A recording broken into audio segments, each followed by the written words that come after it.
Testing.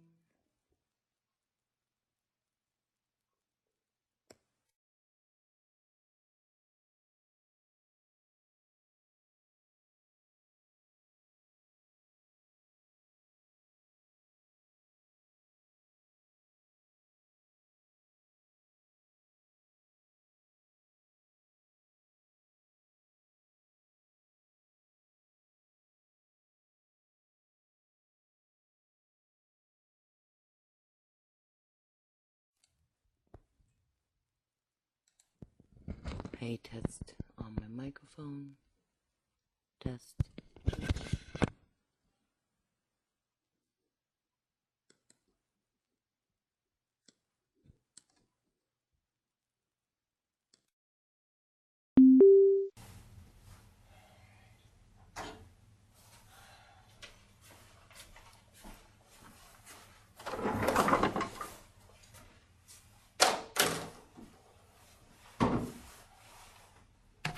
Hello. Hi there. Hi, this is Brenda from Noble. Hi, Brenda. Hi, Lisa Leonard called and said she won't be in tonight. All right, sorry about that. Thank you. Well, that's okay. It doesn't matter. I just wanted you to know. All right, I appreciate it. Thank you. Thank you.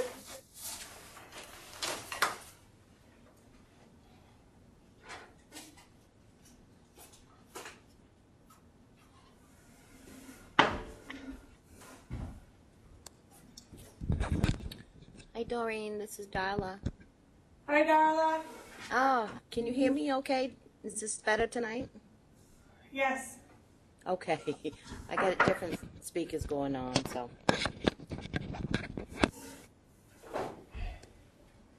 Just give me a few minutes to get set up.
Hi.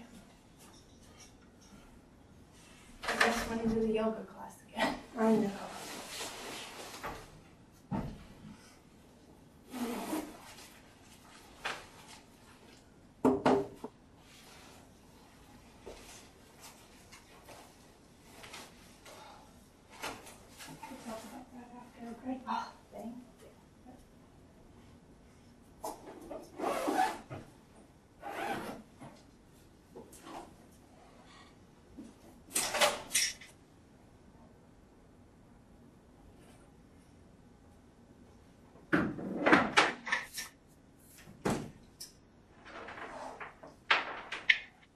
Darla, you're on. Who else is on?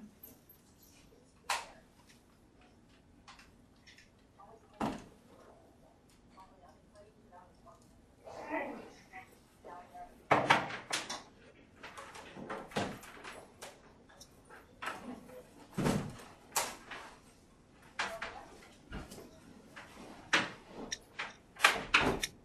We'll let it warm up a little bit. I didn't do as bad as I thought on the test. Good. Actually, I had fun with it. Looking up the stuff I was doing.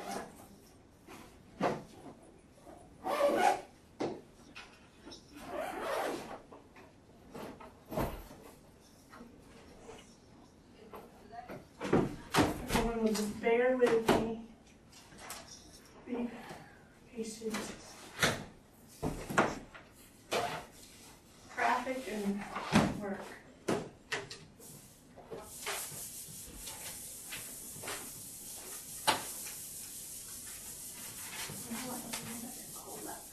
Well, if there's no day and they cancel school for here. And we don't usually have it. Okay, I didn't know if you would still do it online or something. I have occasionally. Okay, Just depends. so if this school, it's not adult ed that I should look for, I should look for. If You not. should look for adult ed. Okay, adult.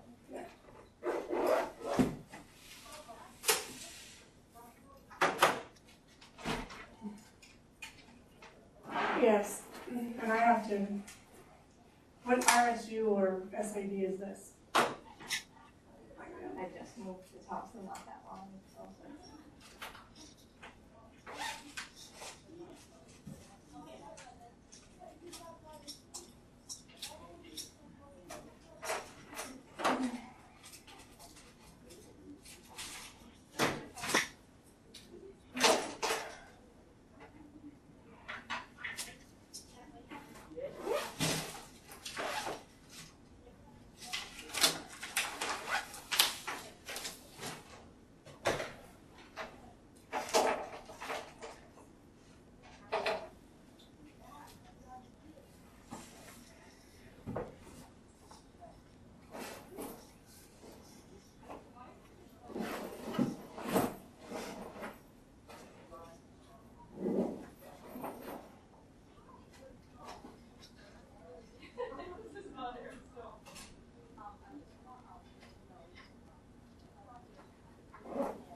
I can't believe it's you. I know.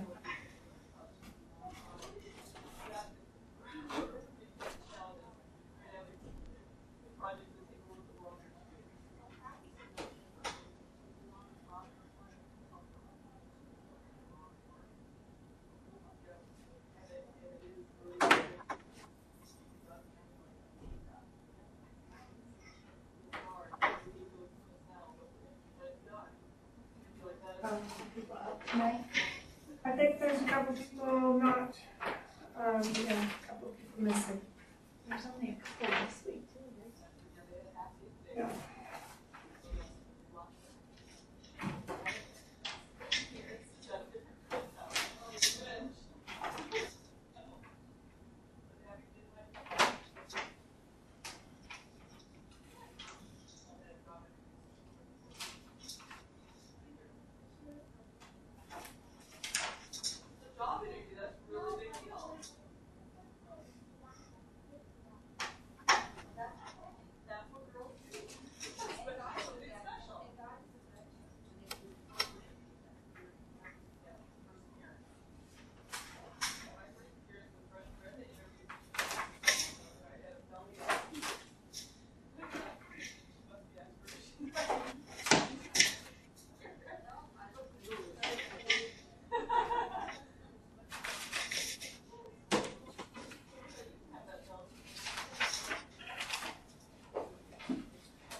I'm not ready for it.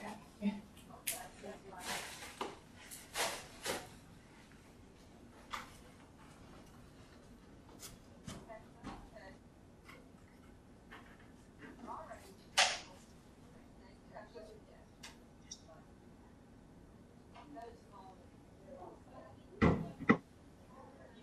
Alright. So, welcome to week 9 in medical billing and coding. Week 9 is all about ICD-10 outpatient coding and reporting guidelines. And chapter 10 is using the ICD-9 book. Can you see the whiteboard okay, Darla? Yeah, somewhat I can. It's behind you a ways, but that's better.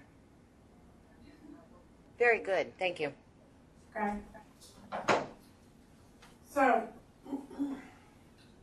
how did you do with chapter 8 and chapter 2? Emily, how did you do with chapter 8? Good. Feel pretty good about it? Thank you. And then how did you feel about chapter 2 with online, looking that stuff up online? It's hard. Wasn't too bad. Not too bad. And how about you, Darla? Did you get a chance to do it? I did. I got a chance to watch last week's, and I actually did my test on Evolve. But Okay. I mistakenly did chapter 2. That was before I finished the rest of the video. So, but yeah, it actually starts making a little bit more sense. I like the looking it up part. That's good. I like that. I like the hands-on. Good. Okay. So turn to your textbook, page 247. And we can actually go over the practical and theory answers if you ladies would like to do that for chapter 8.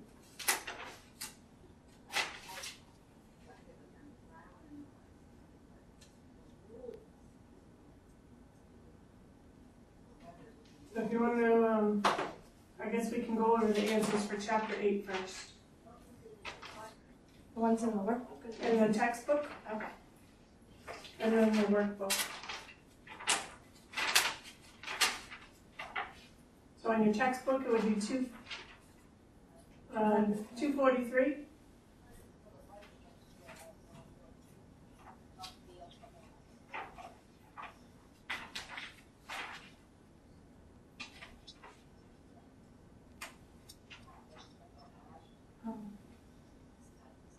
And just because I thought it was chapter 8 because I didn't even flip the page. Okay. I did the rest of it. Okay. So if you have blank paper, what you can do is write the answers down. Yeah. And then finish it, and then you'll have the answers to look at. Okay. All right, so page 243 in your textbook, number 1 should be C. 2, E, 3B, 4A, and 5D. 6 is C, 7 is D, 8 is C, 9 is B, and 10 is A. 11 B, 12 D, 13 E, 14 A, and 15 C.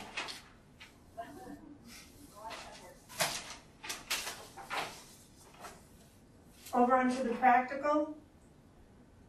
Number 1 is malignant melanoma of skin of breast, 172.5.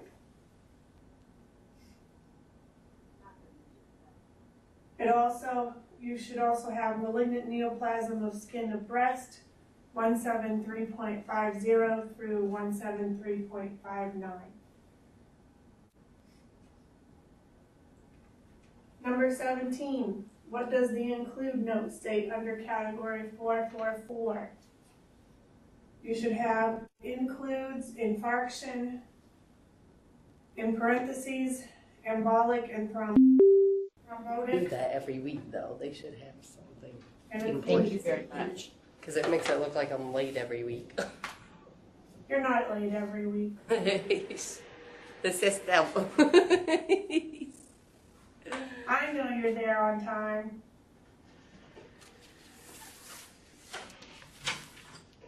So we're just getting started on page 244 in the textbook. We're going over our answers in chapter 8. All right, 244.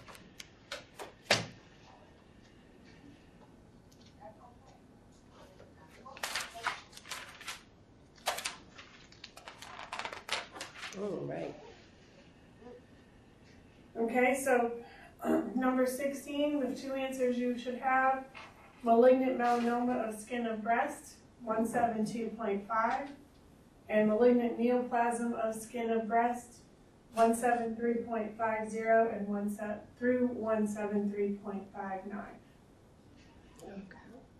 Number 17 includes infarction, in parentheses, embolic and thrombotic. Hi, Lisa. Hi, We're on I don't page see you. 244. What? We're on page 244 in our textbook. Did you know I didn't get invited? No, I know you were on the list. Alright.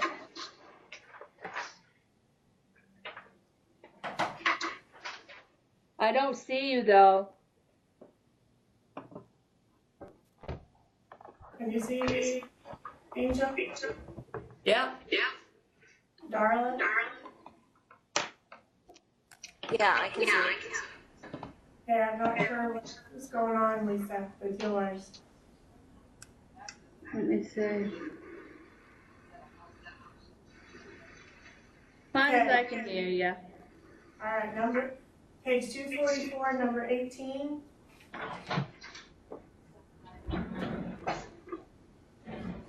(805.0-805.1). Number 19, the answer is no. The code is italicized with instructional note to code first the underlying disease. 20, you should have diseases of the respiratory system, 460 through 519. 21, acute respiratory infections, 460 through 466. And when I say 460 through 466, I mean 460-466.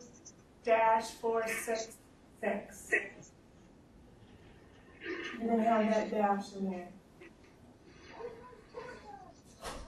22, you should have acute sinusitis, 461.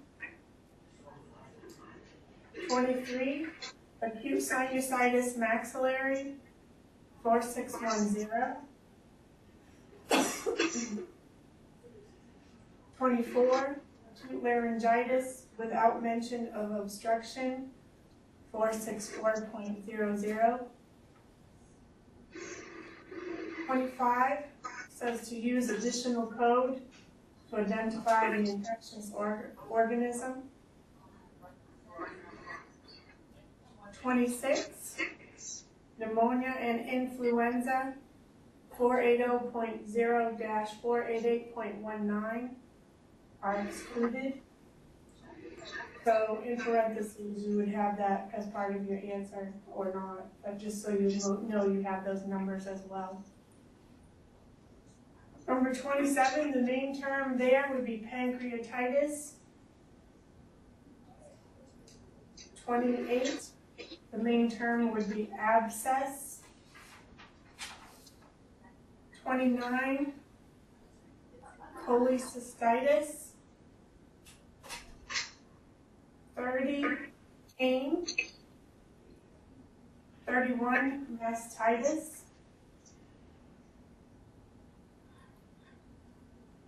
32 would be non-essential. 33 would be essential. 34, essential. 35, non-essential.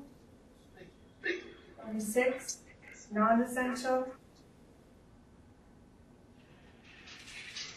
37 would be xanthum subitone. And you would spell that EXANTHEM,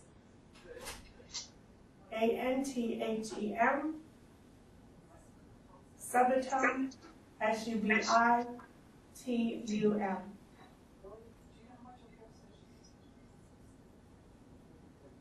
38 would be crisis emotional. 39, the answer is no. 204.1 per excludes note, and remember to assign the 5th digit 0.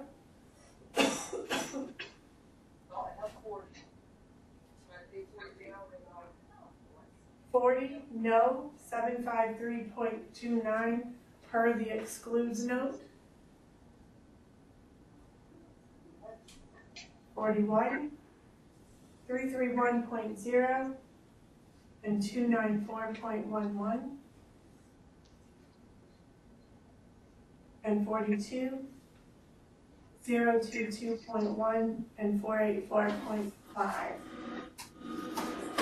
Could you repeat that last one? The printer's going off, so I couldn't hear. Or The last, 1 yeah. and 484.5.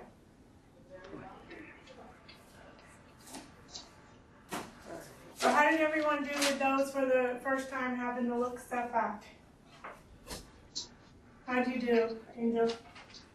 Good. I just got a little confused when it started with the modifications. When I hit that part, I lost track of what I was doing. It just Fine. wasn't coming in. And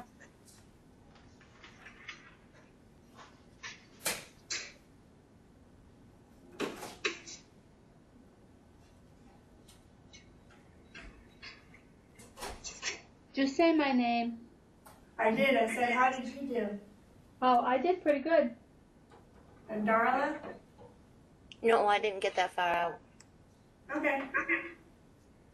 So again, if you didn't get the exercises done, you can at least write the answers down on a separate paper so you have them to go over after you do exercises for yourself.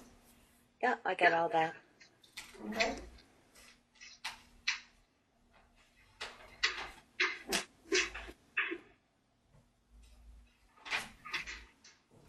Let's go into the workbook. Chapter 8 in the workbook.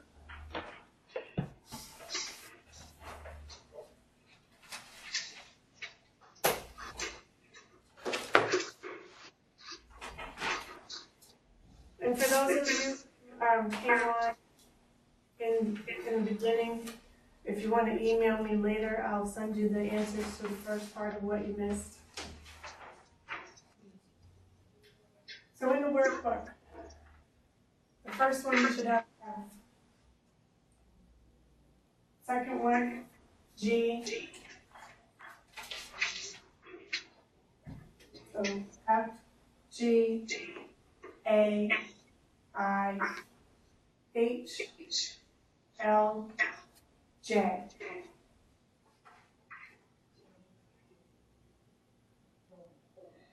E, D, K, B, C, A, B, F, B, C, D, A, E, G, C, and D. 24 is false. 25 is true. 26 is false. 27 is true. 28 is false. 29 is reaction. 30 is fraction. 31 is obstruction. 32 is palsy. 33 is pregnancy. 34, stenosis. 35, respiration. 36, meningitis. 37, subcategory. 38, subclassification. 39, category. 40, subclassification. 41, subcategory. 42, subclassification. 43 and 44 are diagnosis code. 45 and 46, procedure code. And 47, diagnosis code.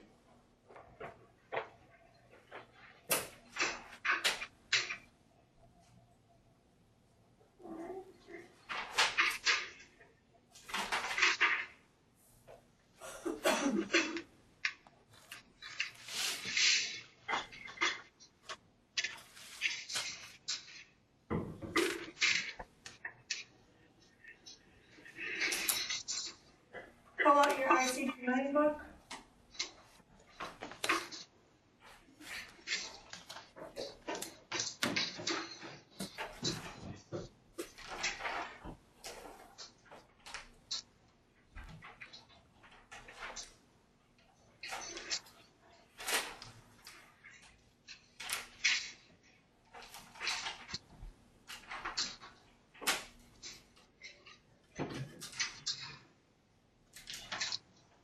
And what you're going to do is you're going to follow along in your ICD-9 book under section 4 of the guidelines for diagnostic coding. So when you find that, Emily, if you can tell me what page that's on, it might be near the back here at the end, because it's section 4, diagnostic coding and reporting guidelines for outpatient services.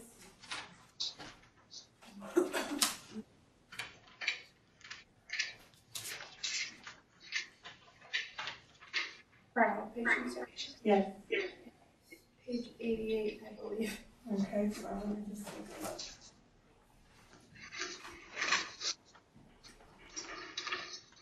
Yeah. So for those of you who have this gray book, the gray ICD-9 book, it's going to start on page 88. Do you all have this one?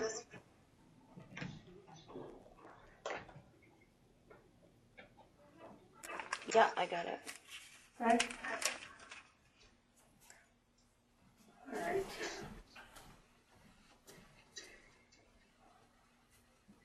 And if you have this book, it's going to be around page 46. So what I'd like you to do, as I'm doing the presentation, I talked about last week, when you see guidelines in your textbook, you should also try to find those same guidelines in your ICD-9 book and just read them down. Because you can read them in your textbook, but it's also important to note where they are in your ICD-9 book. Because if you're taking the national exam, remember what I told you, it's not about memorizing, it's about knowing where to find the information. And we're learning to code for outpatient services. So this section is important to us.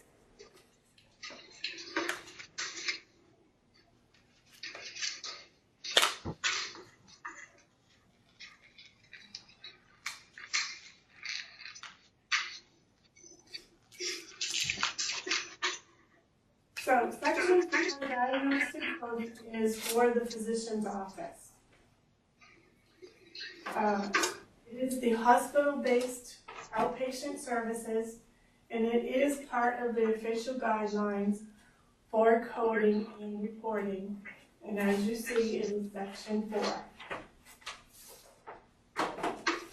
So the outpatient guidelines do not address specific sequencing of the diseases in inpatient guidelines.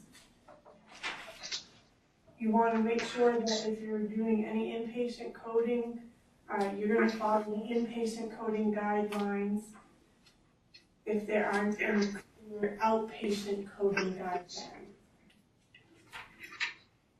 In an outpatient setting, the term first listed diagnosis means primary, and it's used interchangeably with principal diagnosis, but you should see in an outpatient setting that primary diagnosis is used most often.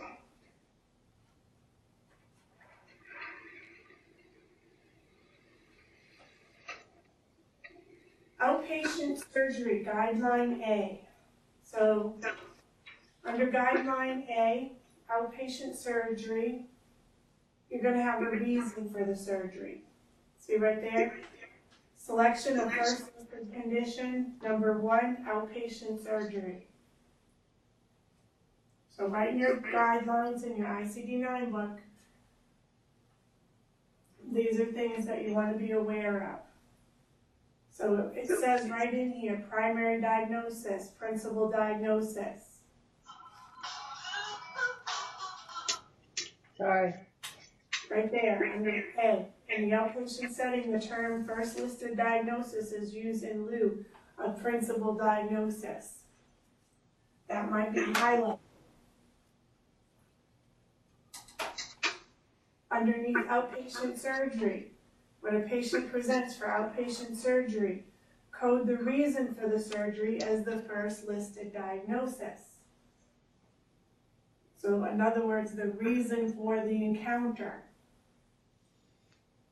Even if the surgery is canceled due to a contraindication, you would still code the reason for the encounter. Observation stay, number 2. Medical condition that occasioned the admission. So what happened that the patient needed to be observed? You would assign a code from the medical condition. Also under observation stay, you might have complications from an outpatient surgery that led to the observation report. So the reason for the surgery would actually be first listed diagnosis. And then you would code for complications necessitating the observation. That should all be in that paragraph that I just, those 2 bullets should be in that paragraph. Those are the types of things you want to be underlining or highlighting. Just those brief sentences, observation stay, medical condition, resulting from a surgery that led to observation, coding for the surgery first, then the complications that necessitated the observation.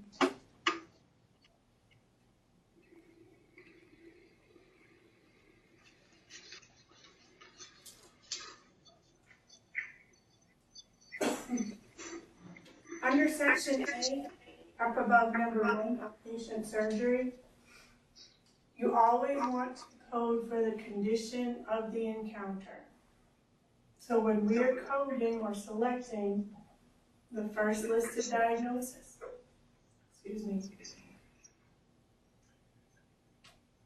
why did the patient present? It might not necessarily be the most serious condition that's noted. The patient might be presenting for shortness of breath. But the most serious condition that the patient has could be diabetic hypertension. Or they could have something else going on. Again, what's the reason for the encounter? It has to be documented. And it's usually the reason that the services are provided. You can also have some coexisting conditions, but you're going to always list the primary reason for the encounter first. So I can present shortness of breath, but I might have a history of congestive heart failure. I might have high blood pressure. The list goes on. Diagnoses and services must correlate. The medical necessity must be established through the documentation. If there is no correlation, then there isn't any proper reimbursement.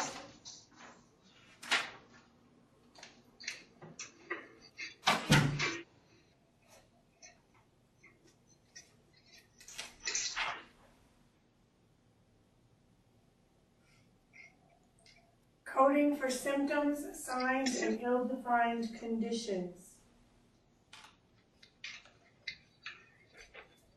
These can be the first listed diagnosis if there is no more specific diagnosis available. So, an example of that might be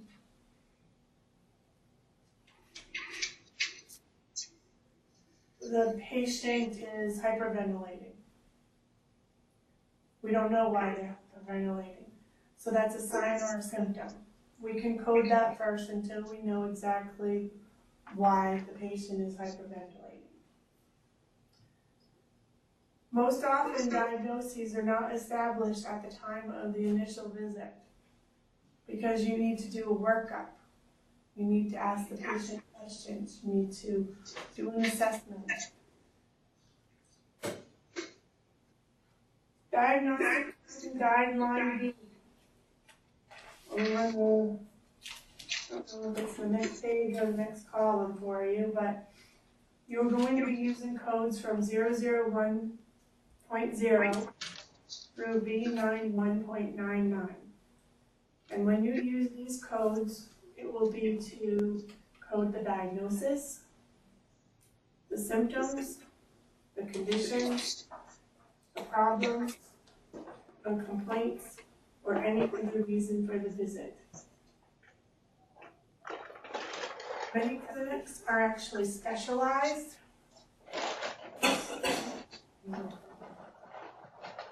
So you would be utilizing diagnosis codes that were specific to your field.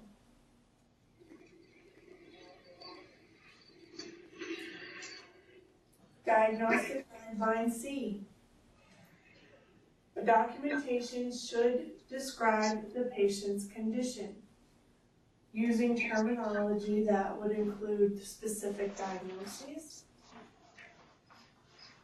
symptoms, problems, and reasons for the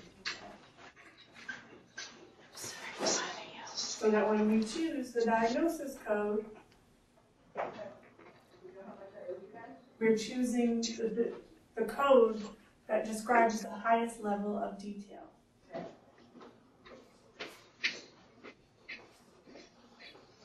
Guideline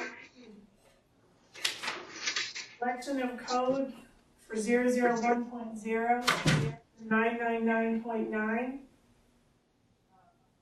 are chapters 1 through 17, and they're frequently used to describe the reason for the encounter. Guideline E. These codes describe the signs and symptoms as opposed to the diagnoses. These are acceptable for reporting purposes when we have not established a diagnosis, or when the physician has not established a diagnosis.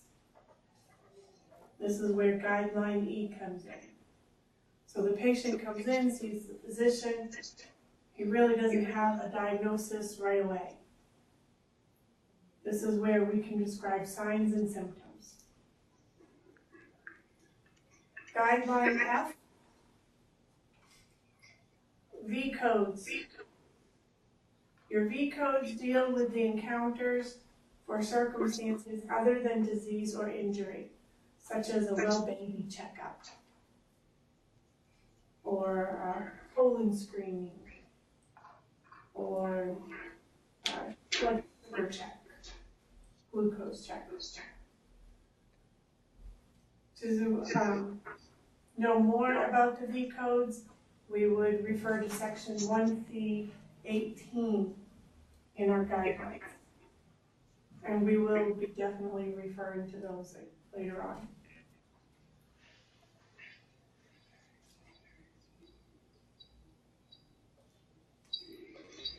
Underneath section 1C18 are the classification of factors influencing health status and contact with health service. So there are four primary circumstances to use V codes. So if you want to actually go to section 1C18 in your guidelines, you would actually go back there, Emily.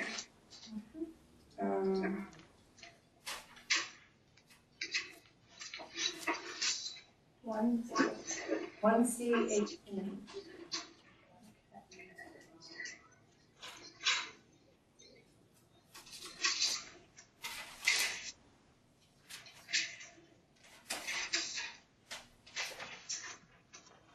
It will start V codes with a reason for encounter.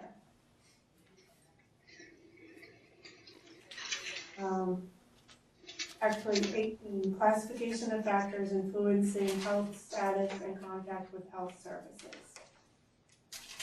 752. 752.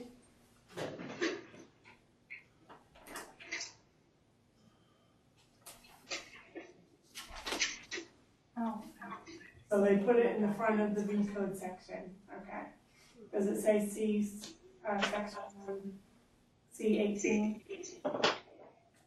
just chapter 18. Okay. So in those grade books, it ends up being in front of your V codes, right? And the other bigger spiral bound books, it's in the guideline section itself, and I have actually page 32. The guideline. I know.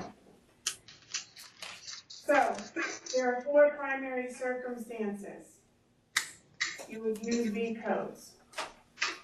They're assigned as a first listed diagnosis for an admission for an evaluation, following an accident that would ordinarily result in a health problem, but there isn't one. A car accident where a driver hits their head, there's no apparent injury, and they would be admitted to rule out a head trauma. You would not use a V code as a secondary diagnosis. So let's just review those again. The four primary circumstances for the use of V codes. When a person who is not sick obtains health care, such as a vaccination, a health screening, or testing to act as an organ donor. That's one circumstance. The second one would be when a person with a resolving disease or injury or a chronic condition requiring continuous care receives specific aftercare. So, chemotherapy. When circumstances or problems influence a person's health status, but are not in themselves a current illness or injury. And then for newborns, indicate a birth status. So the V27 and V30 codes. Again, your V code can be first listed, and it just depends on the circumstance of the encounter. You will find your V codes listed in your index, similar to the other codes. They're usually located after 999.9 in your tabular. There are 2 digits before the decimal. And the index for the V codes are in the alphabetic index to diseases. Okay? The main terms for looking up your V codes are contraception, counseling, dialysis, status, examination. So as you're doing your exercises, these would be the things that you would try to be aware of. Okay? Again, because of the V codes, the person is not sick, but they receive health care, a vaccination, service for known or resolving disease or injury, chemotherapy, codes for aftercare such as surgery or fracture, and then indicating birth outcome or of delivery.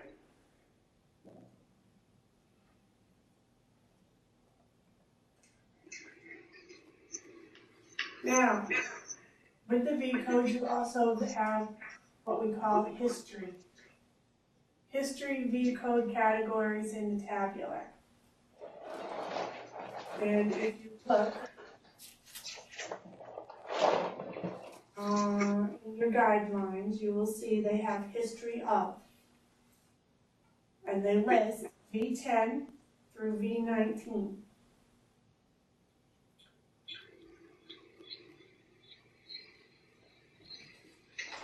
And basically, you start out with the personal history of,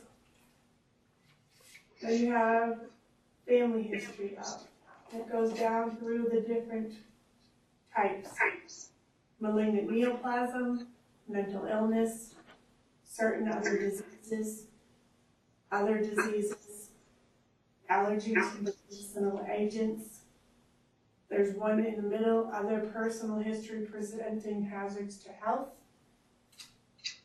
Then we move to the family history of the malignant neoplasm, certain chronic disabling diseases, certain other specific diseases, and family history of other conditions.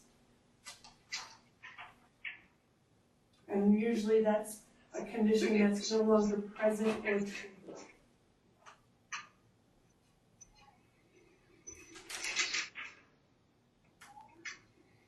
So then, we go back to our section 4 of our guidelines.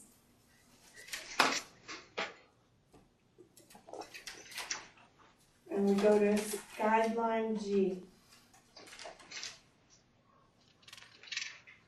And guideline G deals with the level of detail in coding, where you can have 3, 4, or 5 digits. Your 4th and or 5th digit codes provide greater specificity or detail. I like specificity. The 3-digit code is only to be used when if there is not a 4th or 5th digit that's appropriate. When you have a 4th or 5th digit provided, it must be assigned. Your diagnoses not coded to the full digits available are invalid, because what this will do is bounce your claims.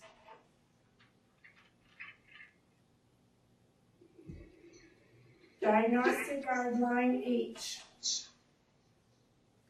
Guideline H. This is where you list the first code for diagnosis, condition, problem, or the other reason for the encounter that is shown in the medical record to be the chief responsible for the service that's provided. Then you would list additional codes that describe any coexisting conditions. And if it's a routine lab and radiology test without signs and symptoms or associated diagnosis, you would use V codes. V72.5 or V72.6, whatever the fifth digit is.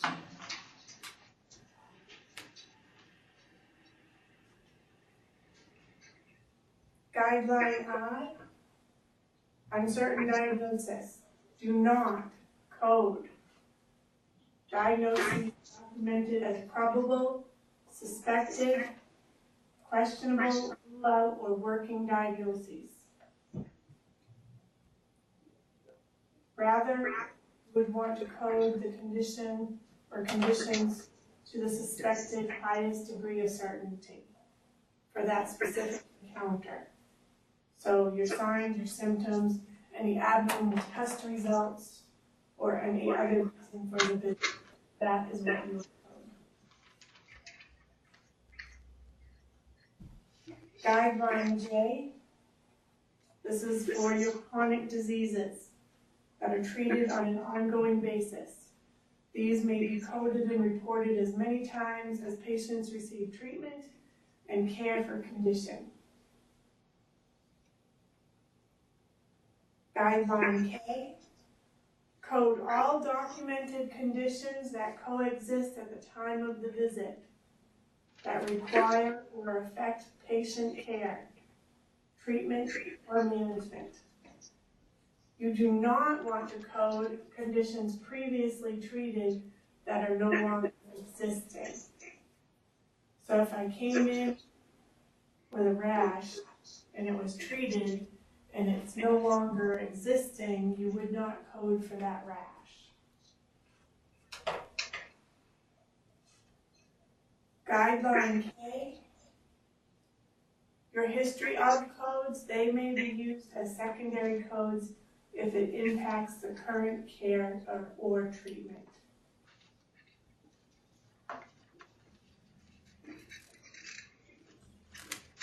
Now, let's talk a little bit about your history of.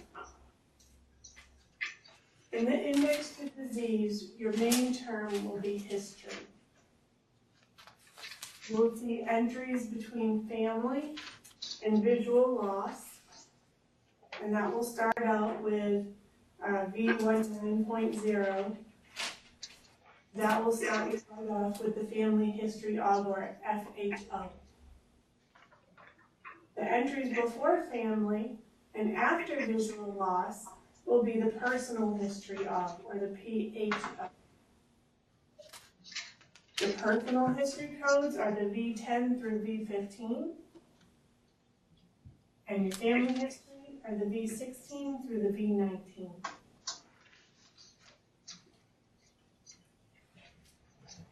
Your diagnostic guidelines for L and M. L is patients receiving diagnostic services only, and M is patients receiving therapeutic services only. For patients who are receiving diagnostic services only, you would sequence first the diagnosis code, then their condition and problem, or the other reason that is shown in the medical record to be the reason responsible for the encounter. You can code for other diagnoses or chronic conditions, but they would be sequenced as secondary diagnosis. There is an exception here for the therapeutic services. Your patients who are receiving chemotherapy or radiation or rehab, those are V codes. The V code would be the first diagnosis, and then the problem for which the service is being performed second. So the chemotherapy would be first, and then why are they receiving chemotherapy? Guideline N, patients receiving preoperative evaluations only. You would code from V72.8, which is other specified exams. Assign a secondary code for the reason for the surgery, and then code also any of the findings that are related to the preoperative evaluation.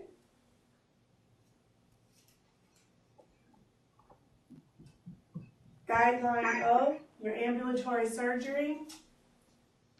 Code the diagnosis, which is required for the ambulatory surgery first. Your pre and post-op diagnosis may be different. Pay attention to if they are. And guideline P is for routine prenatal visits with no complications. So you have V22.0, which is supervision of a normal first pregnancy. V22.1, which is supervision of other normal pregnancy. You do not want to use these codes with pregnancy complication codes, and we'll look at those in chapter 11.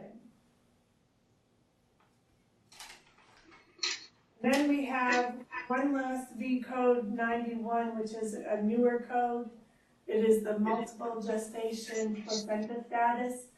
This identifies the number of placentas and amniotic sacs for your twins, your triplets, and so on.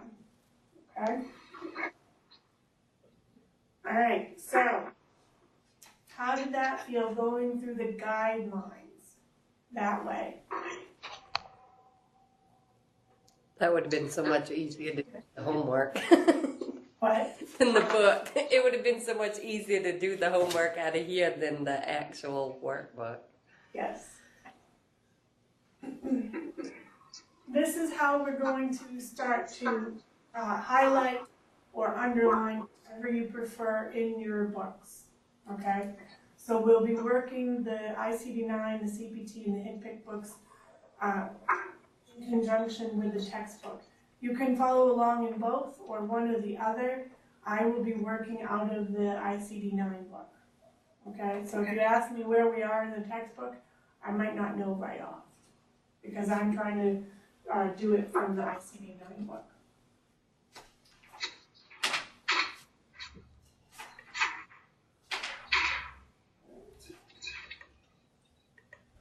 So did anyone do the chapter review practical for 9?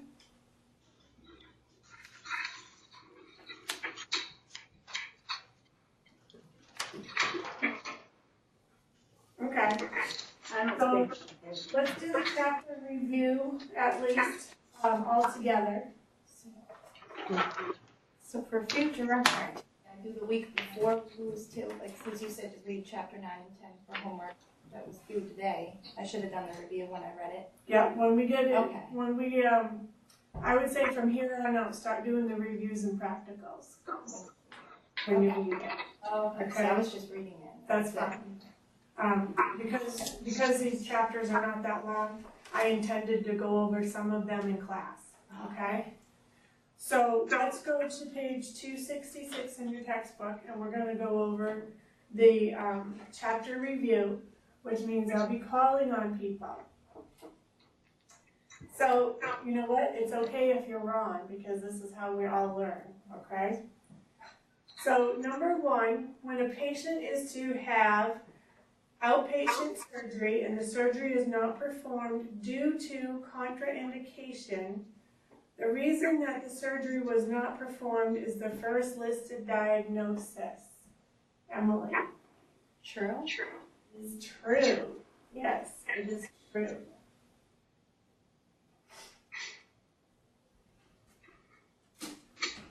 True.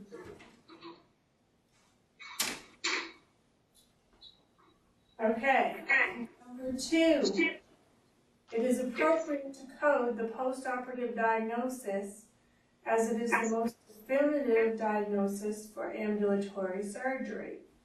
What do you think, Lisa? Well, It's actually true. ooh, bummer. Number 3, chronic diseases that are treated on an ongoing basis should be coded and reported as often as the patient receives treatment and care for the chronic condition. What do you think, Darla? I knew you was going to call me. I was trying to follow along with the reading. Chronic diseases that are treated on an ongoing basis should be coded and reported as often as the patient. True? It should be coded, yes, because it's an outpatient visit. Chronic conditions. Because we talked about in the lecture what's the reason for the encounter, and if they have a chronic condition, we can add that as a side note, but we're not going to always code for a chronic condition. Okay.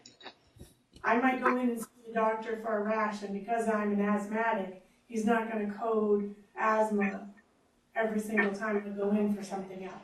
Oh, okay. Wasn't understanding. Yeah. Correct. So, in the physician office, is it acceptable to code V codes as a first listed diagnosis? Now, listen here.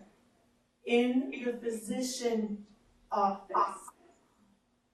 What do you think, Angel? False. Correct. False. It's in the hospital. Right, because it's in the office. Okay. All right, number 5. In the outpatient setting, it is unacceptable to have a sign or symptom as the first listed diagnosis. What do you think, Emily?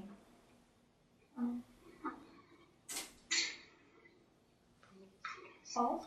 False is correct. Okay, number 6. Holding for pre-operative evaluation.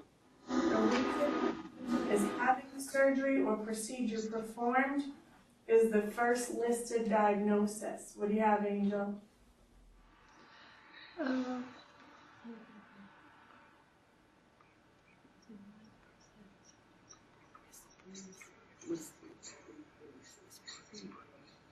True? It is true. Yes, it is. Number 7. In the outpatient setting, diagnoses that are documented as probable, suspected, rule out, or questionable are coded only to the highest degree of certainty with symptoms, signs, abnormal results, or other reasons for the visit. What do you have for that one, Darla? True. It is false. Oh, God. And that reason being is that we do not code for probable, suspected, low, or questionable. I understand that, but the second part of that question is what I think is throwing me off. It says only, then it says only to the highest degree. Yeah, that's why I thought it was. Exactly. They throw you off by adding that second half of the sentence. Okay, so it's going to be false then, you said, right? Yes, 7 is Okay. false. Okay. All right, 8. The first listed diagnosis is defined as the diagnosis that is the most serious. Lisa? True. Yes. And 9, it is acceptable to use a code from the ICD-9 manual, chapter 11, in conjunction with V22.0 or V22.1. What do you think, Emily? What is V22.0 and what is V22.1? Prenatal. Yes. So. Yeah, so It would be true. And 10, it is acceptable to code signs and symptoms even when a definitive diagnosis has been confirmed. Darla? It is acceptable to code. No. Get to again. False? It is true. Because what they're saying is, okay, the patient came in, they had signs and symptoms, we didn't have a definitive diagnosis. Then they did come up with a definitive diagnosis, and they're still going to code the signs and symptoms. You can still add the signs and symptoms on there. They just wouldn't be first. So I come in for shortness of breath, that's a sign or a symptom. They determine that I'm having an exacerbation, an acute exacerbation of my asthma. So they would turn around and code the acute exacerbation and then also shortness of breath. Okay? Make sense? Okay. Yeah, I guess so. I think what's throwing me off is where the first code is supposed to be. They're tricking us. They're really Yeah. tricking us. Okay. So I'm not losing it. Okay, so the initial office visit diaper rash. Is that what you guys have for 11? Yes, I do.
Okay, initial office visit for diaper rash. What is the term there?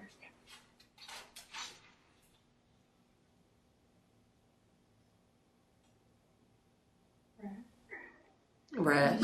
Rash. What kind of rash? Diaper rash. So how would we look that up? 691.0. 691.0, yes. Okay, take a moment and do number 13. Establish patient seen for management of vitamin B12 deficiency and hypertension. So let's talk this one out, okay? Because when it says establish patient, what does that mean? They've been with their physician.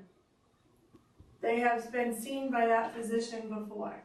So it's an established patient, it's an office visit. Now, we don't need to worry about, coding the CPT code for office visit right now, but just so you're aware in the future when they refer to established patient. Okay? Was seen for management of vitamin B12 deficiency and hypertension. Which diagnosis do you think would be first listed here? B12.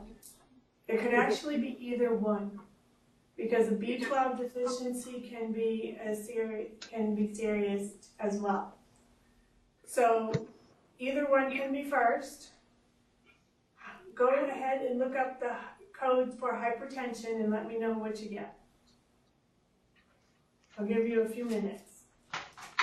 Got both codes, and then I'll ask each one of you what you got. While you're doing that, I'm going to excuse myself for a moment.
All right, how's everyone doing?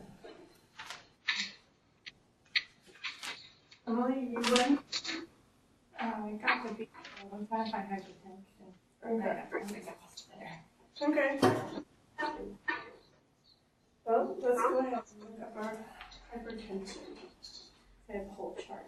Yep, because it says, management of vitamin deficiency and hypertension.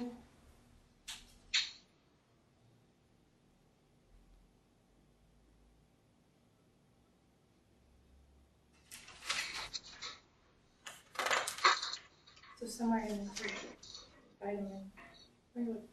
That's where I'm confused. Yeah.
All right, so let's go ahead and see what everyone got. Lisa, what'd you come up with? 401.9 for the hypertension, and for the deficiency, 286.1. All right, what did you come up with, Angel? 401.9 for the hypertension and 266.2 for the B12. Okay, Darla, what did you get? I'm thinking that the hypertension one is under a V code. So I'm Nope. still looking. I mean, I see where they get the 401 and all that, but I need help with that. Okay, what did you get with the B12? Oh, I didn't get that far. Okay. I'm still looking up the hypertension one. I got, for the B12, I got 266.2, and for the hypertension, I would do the 401.9. Yes. You would do the 401.9 for the hypertension because they didn't specify it. That's what I didn't see until they said it. And Okay? They didn't specify anything. They just said hypertension, period. Okay? So it ends up being right there across the top, hypertension. And this is where we pay attention to our parenthetical notes. These are what do they call them? Non-essential modifiers, right? Okay, they give us additional information to help us make our choice.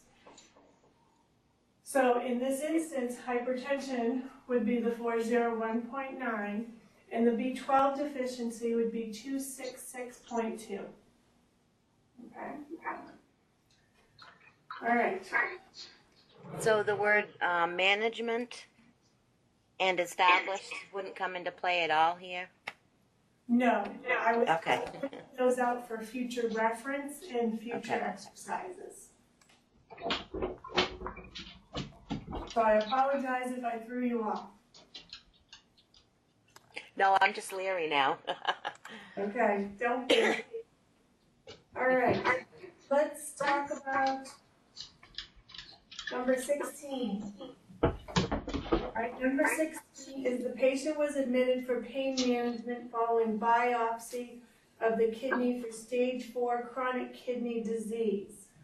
First of all, let's talk about what would be the first listed diagnosis. What do you think? The chronic kidney disease. What was he admitted for? Pain. Pain management. Pain.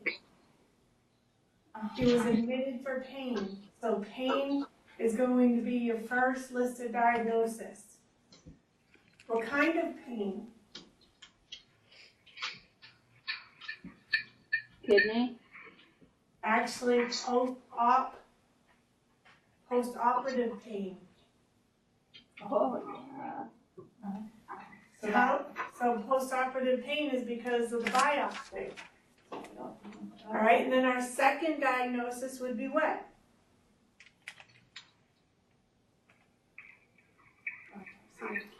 No, stage 4 kidney disease. Ooh.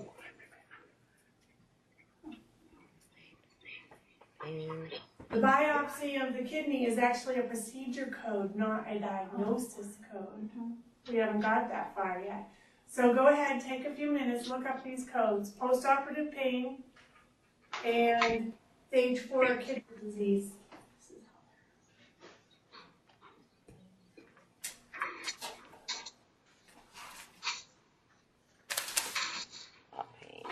Pain, full stop, MNOE. Post-operative. 338.18. Chronic.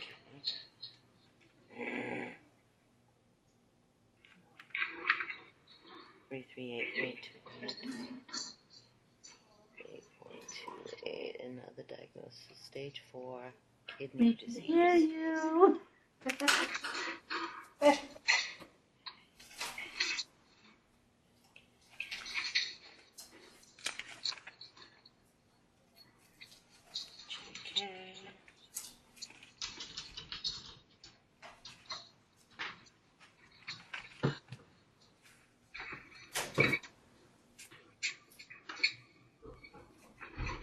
Condition.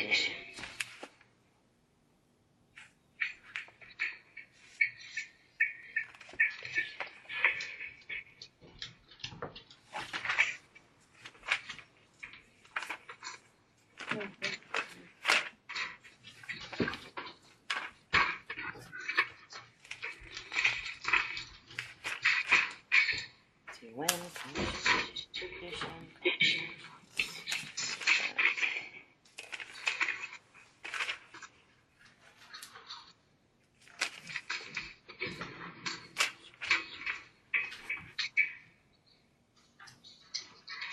Condition.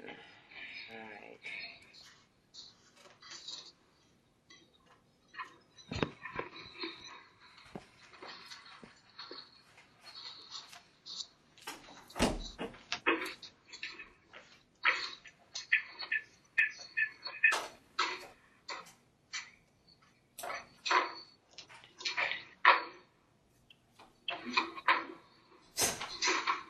Also disease.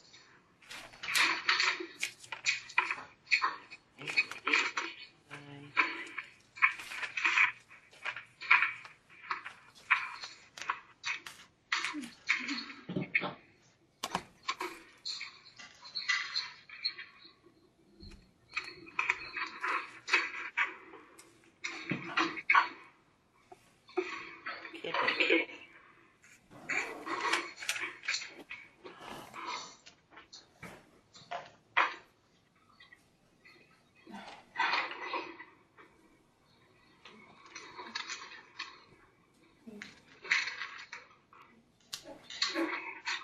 Very helpful. Have you tried it? Yeah, I still want to do it. Just trying to get it.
All right. Darla, what did you?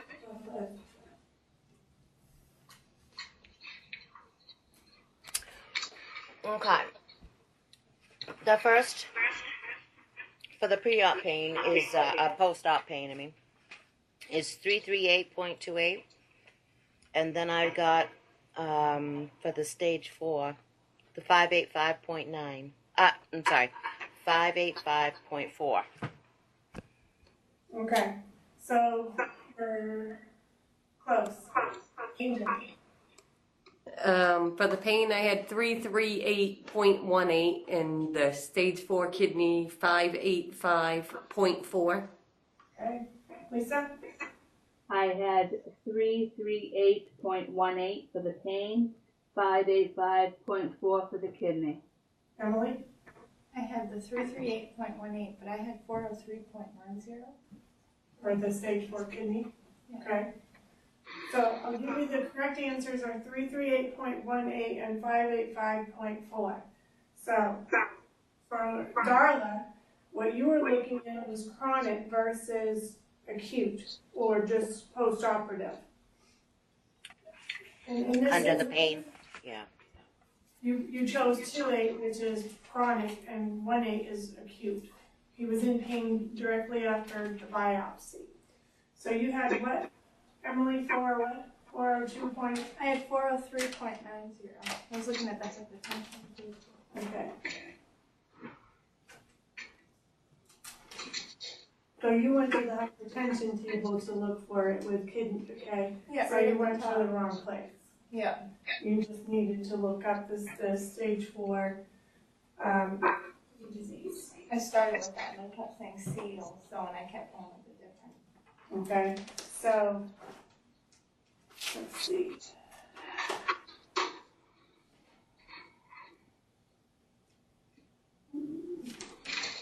I would have done that.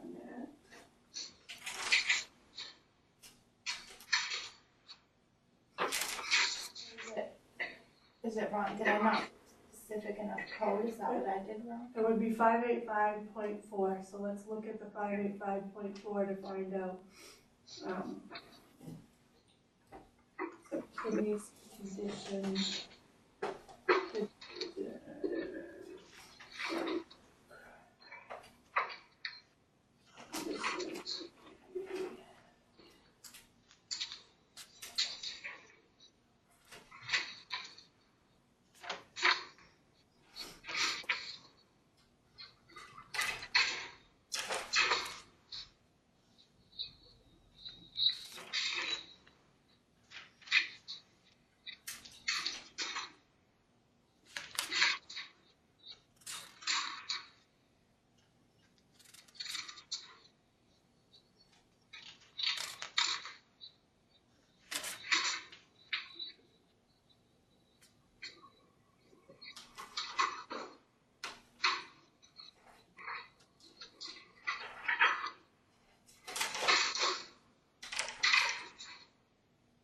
So you have to go to disease because it says C disease.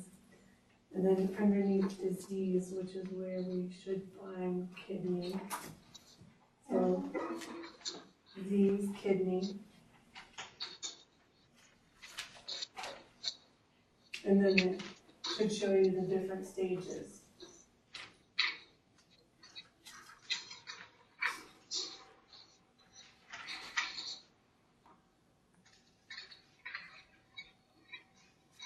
So we started out with,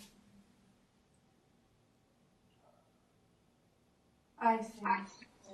we probably started out with kidney. It said C also condition. You went to condition, it told you to see disease. And then under disease, you would find kidney and then just follow down and it would tell you the different stages. Then you would go into your tabular to confirm that is the correct code. All right, let's do 19, 20, and 21. Our V codes are listed by main terms. So what would be the main term for number 19? Angel? Exposure? Yes, exposure. So go ahead and look up exposure to asbestos.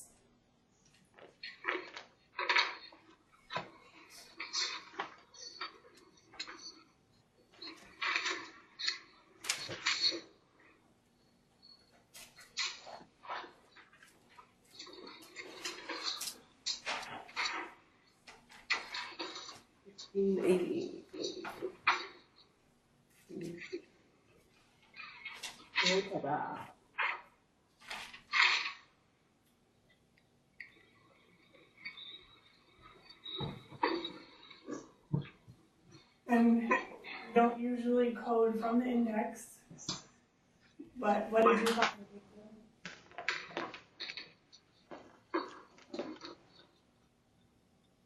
Who'd you say? Angel? V15.84. Yes, V15.84. Did you find Emily? Exposure to asbestos. Yep, okay. Okay. So then the next one, 20. Personal history of colonic polyps. Darla, What would we start with here?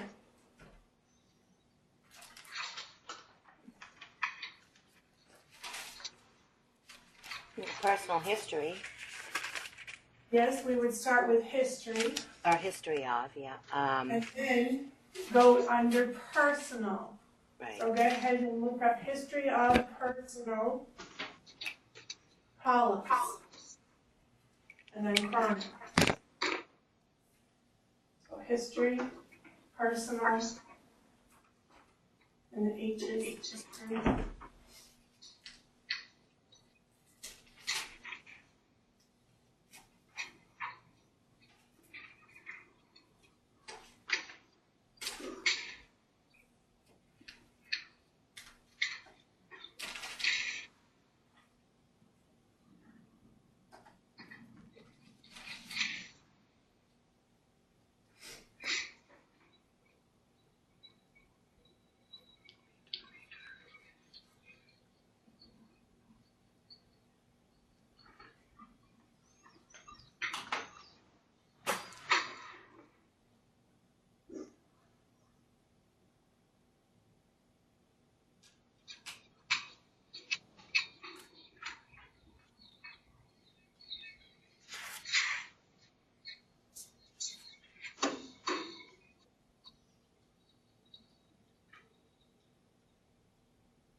History, personal, polyps, colonic.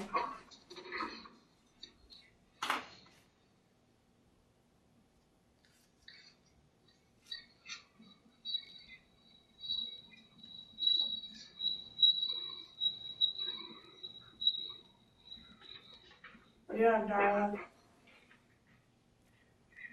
I need some help with this one. I'm in there, but I can't find it. Okay. So, let's see here.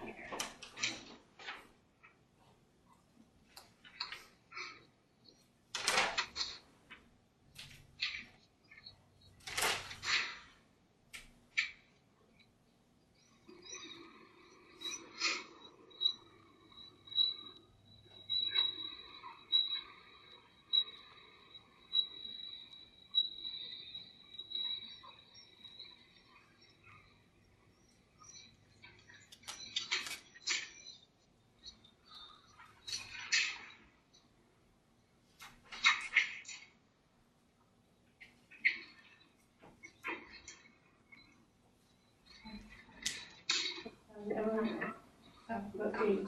I know I've gotten 1, 3, 2, 4. Alright, let me see the book. Huh? Because you all have the same book, I don't.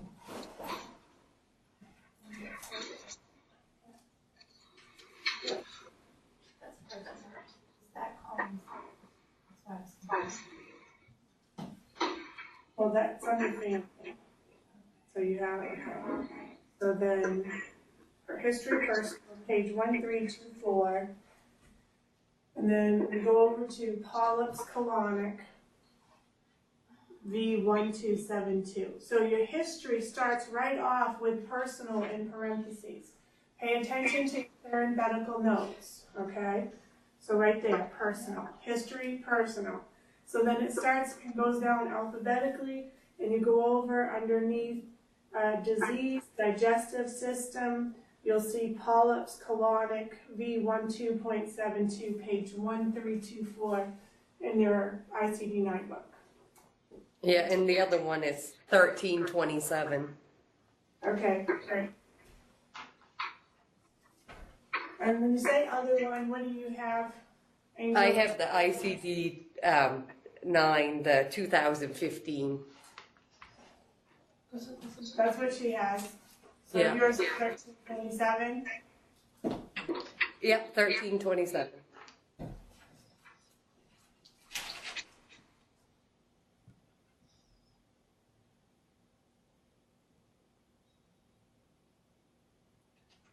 We want to. Okay, so we found you on 1324 as well as 1327. Is that personal? Doesn't have personal at the top, just. No, it says pulps and colonic. Okay. Okay, so Darla, do you have the gray ICD-9 book? Yeah, I do. Okay, so did you find it on 1324? No. I'm in the V codes, correct? Yes. Yeah. The alphabetic index.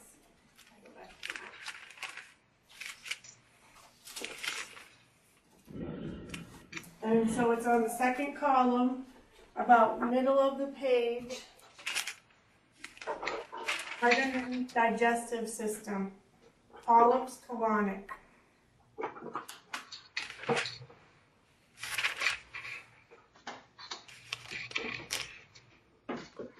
Thirteen 24.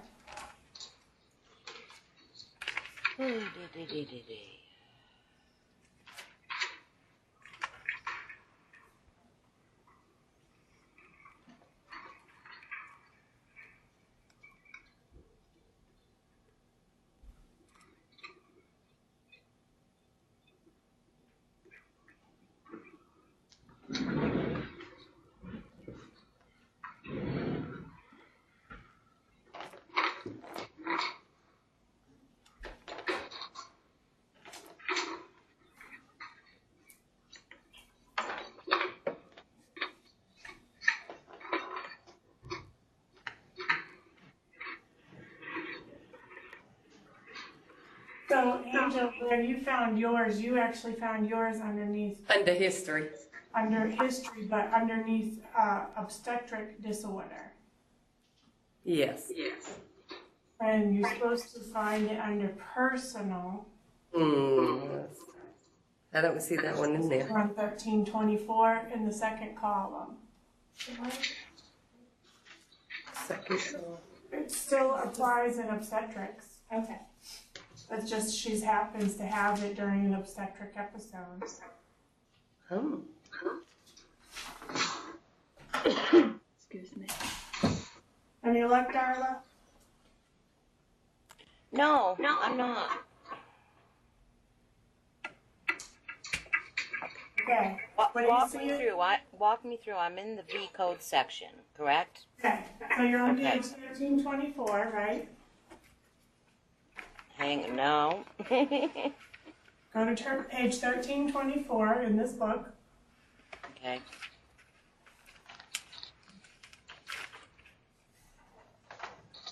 Okay. I was looking through. Okay, that's what I was. When you said alphabetic part, I kept thinking, my goodness, I can't find it in the V code section. I thought it was separate from that. I mean, within that. Yeah. Okay, I got it now. Yep. Okay. Good. Thank you. All right. So I'll let you finish the workbook on your own, chapter 9, and we'll move on into chapter 10. In our textbook, did you want to take a quick 5-minute break? Sounds good. Okay, 5 minutes.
over there. My raincoat is not insulated, so. Come on, Daisy, get out. Alright, so. Let's go ahead and start with chapter 10 in our textbook. We're going to start on page 269. And in our ICD-9 book, we're going to start with general coding guidelines.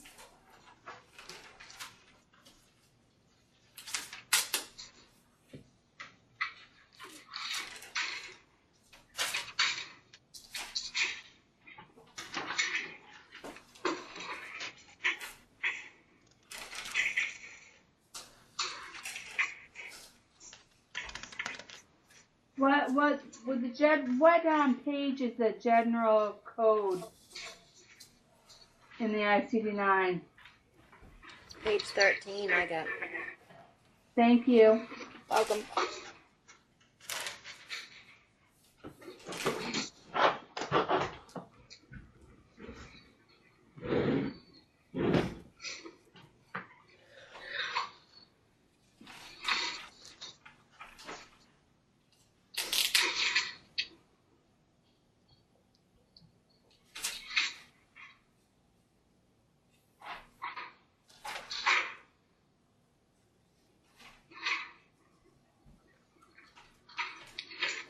So it's going to be section 1, letter C, or letter B, and it falls underneath the ICD-9 official guidelines for coding and reporting. Section 1 starts off with conventions, general coding guidelines, and chapter-specific guidelines.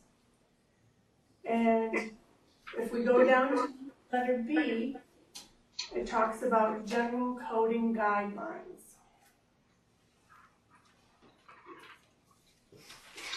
Now we all know that in the beginning of the guidelines, in the beginning of the book, it gives us the list of chapters, 1 through 17. And what you'll see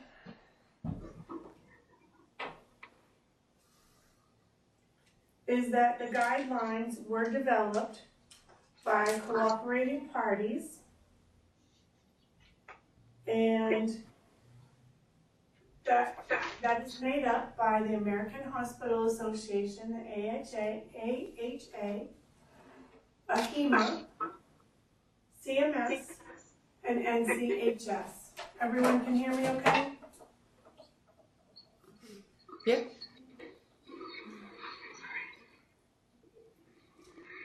Appendix A of your text contains a link to access all of the official guidelines for coding and reporting. Inpatient coders will use sections 1 through 3 of the guidelines. And we, as outpatient coders, will primarily use section 1 and 4. So we talked about 4 already in chapter 9. And now we're going to address section 1. However, your basic coding guidelines do not cover all situations. As outpatient coders, we might use inpatient guidelines. And that should be all right here in the beginning of your section 1. Underneath official guidelines for coding and reporting.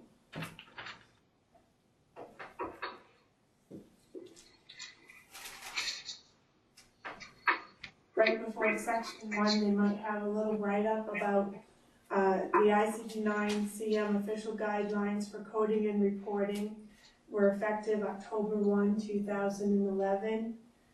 The narrative changes appear in bold in the text. And then it might start off with something like the Centers for Medicare and Medicaid Services and the National Center for Health Statistics. Okay? So So the information I just read to all of you should come out of that paragraph.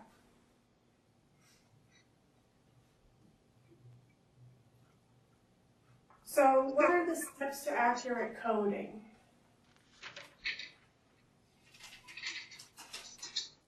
The first one is to identify the main term in the diagnosis, which is what we just did in the book, okay? With a few of the exercises that we just did.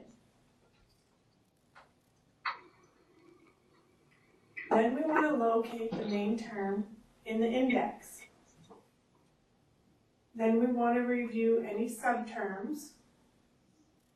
And we want to follow the cross-reference instructions, such as see and see also, okay? So when we did that one exercise, it said see condition, then see disease, okay? Then we always want to verify our code in the tabular. We never want to code from the alphabetic index. Now for class purposes, I might allow you to code directly from the index, just as we're doing some exercises. I won't do it a lot, because I want you to get used to looking in the alphabetic index and then going to your tabular to confirm it. Remember to read your tabular notes. I said this early on. Read the before, the middle, and the end. Read the colored text. Read the parenthetical notes. You always want to code to the highest level of specificity. So, section 1B3 is the level of detail in coding. So if you look at section 1B3,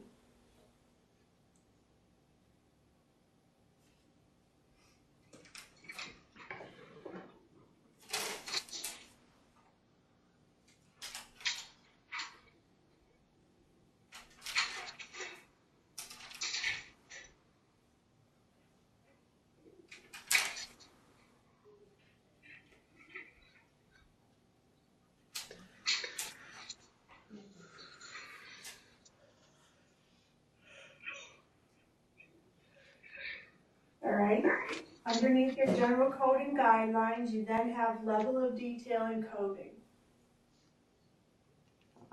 You assign the diagnosis to the highest level of coding, highest level of specificity.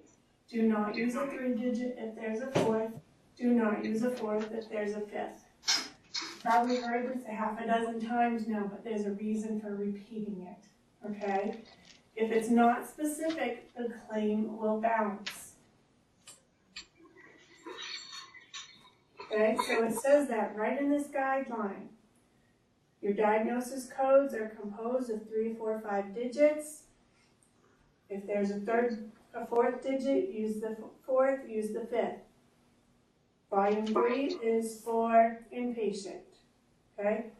And use your guidelines. Highlight what you need to in your guidelines.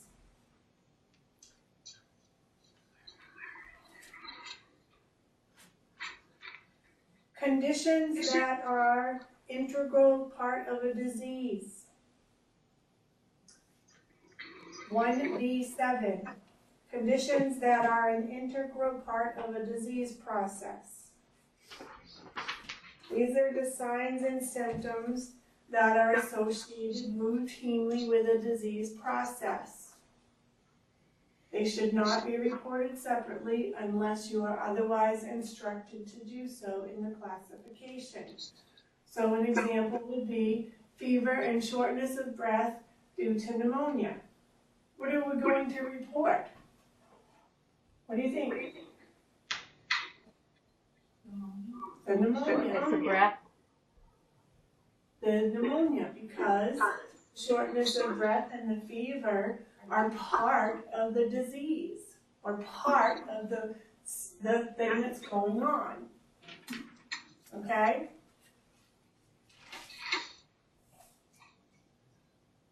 Number 8, 1B8, conditions that are not integral to disease. These would be additional signs and symptoms that are not routinely associated with the disease process, but they should be reported. All right? So dehydration due to pneumonia.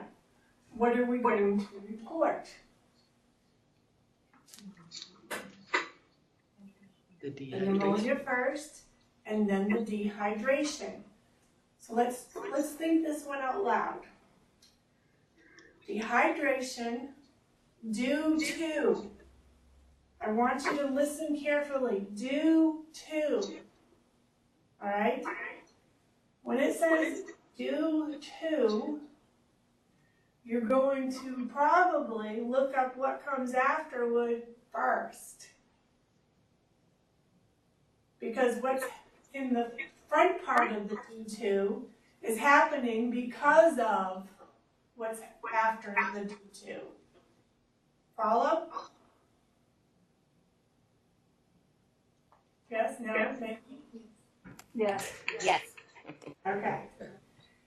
So dehydration due to pneumonia, you would code the pneumonia first because not only is it the most severe or extensive, and then the dehydration. The dehydration is a result of the pneumonia.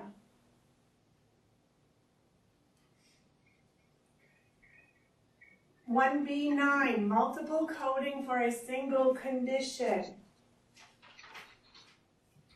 And your textbook gives you some good examples when they go over the guidelines. I just give you other ones, okay? Multiple coding for a single condition. Well, the first thing we're going to have is the etiology. What's the etiology? Angel? It's a manifestation that requires 2 codes to fully describe a single condition that affects multiple body parts. Oh, systems, I mean. The etiology is the cause. The manifestation is the symptom. Oh. So, we might see slanted brackets.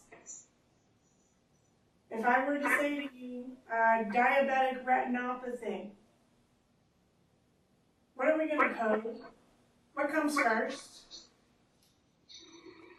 What's the cause there? Retinopathy, diabetes. Diabetes. Right? Mm-hmm. The diabetes comes first. So the manifestation and the symptoms. Yes. The retinopathy.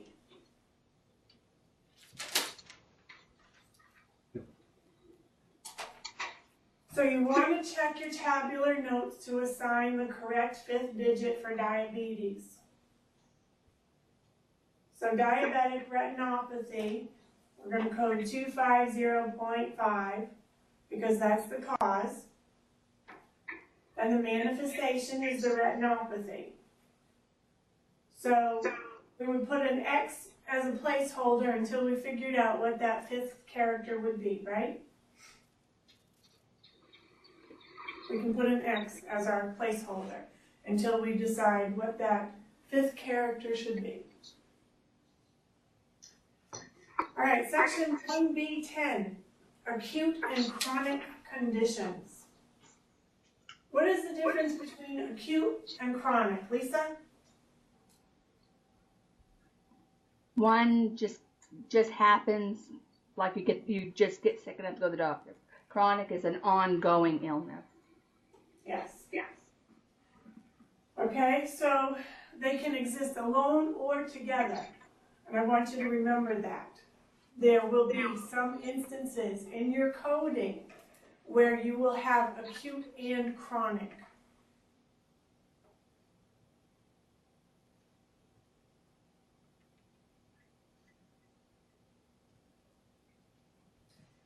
They might be a separate code or they might be a combination code. If you are reporting both codes, which code do you think you would report first? Darla? The chronic? Think about that again. If we have both codes, what would we report first? Okay, the acute. The sudden is the definite one. Yes. So if we have acute and a chronic pancreatitis, if there are two separate codes, which one would we put first? Emily? The acute. Yes. The acute. And then the chronic. Because the patient is presenting with the acute symptoms first. All right, here's another one. Combination code for both acute and chronic condition. What about diarrhea? If you look up diarrhea in your ICD-9 book, go ahead, take a minute and look up diarrhea. Tell me what it is. Because this is a combination code. Why is it a combination code? Because if you find it in your ICD-9 book, you should have parenthetical notes or modifiers in parentheses that tell you acute, chronic, and then the code. What do you have, Emily? For acute, I have.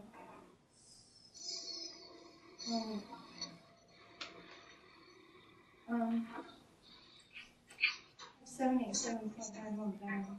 That's correct. Because it's a combination code. They're telling you in that one line that the diarrhea can be a combination code. It can be acute or chronic. Or it can be both at the same time. You're going to use 787.91. This is an instance where the combination code would be used. Okay? If you have a combination code, you're not going to use two separate codes. Remember that. If you have a combination code, you will not use two separate diagnosis codes. So when we have acute and subacute bacterial endocarditis, this is a combination code. Acute and subacute bacterial endocarditis is a combination code, and it is 421.0. Otitis acute and subacute, 382.9. Otitis acute and subacute, 382.9.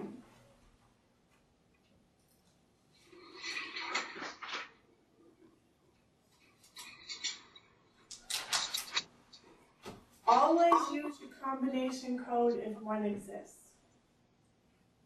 So let's look up encephalomyelitis due to rubella. Encephalomyelitis due to rubella.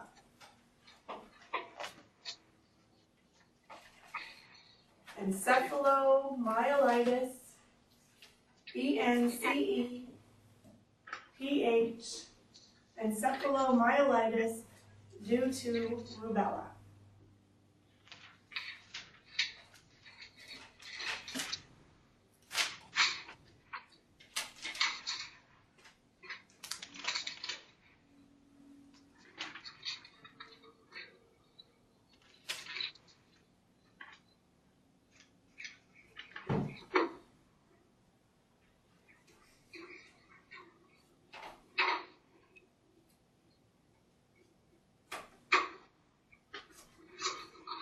What was the first one?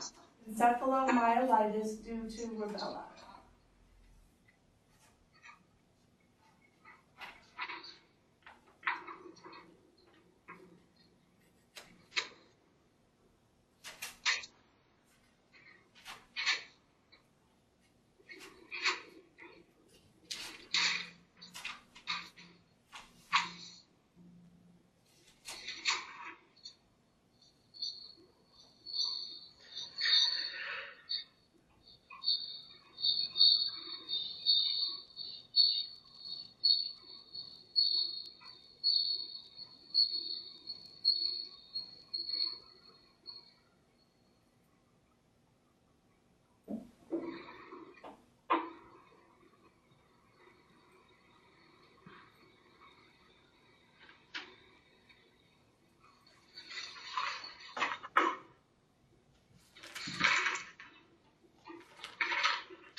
encephalomyelitis due to rubella. What did you come up with? Hang on a minute. Okay. Encephalomyelitis. Did you come up with anything, Angel? Yeah, 056.01. What page are you on? 1565, and I was just looking up in the tabula. Okay, so And- what in your alphabetic index, what'd you get? What page? 1565 was the alphabet. The rubella is, So 1565. yeah, and 178 is the tabula. Okay, thank you. So your combination code for encephalitis due to rubella is going to be 056.01. You would not have two separate codes. There's a combination code.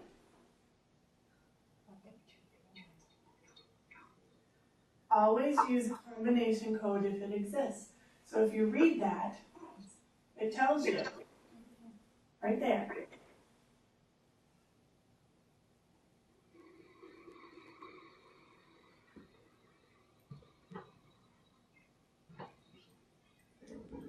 All right, late effects. Section 1B12, late effects. A late effect is a residual. Usually it is remaining from a previous illness or injury. So it could be a scar that's produced by a previous burn. So you would code first the scar.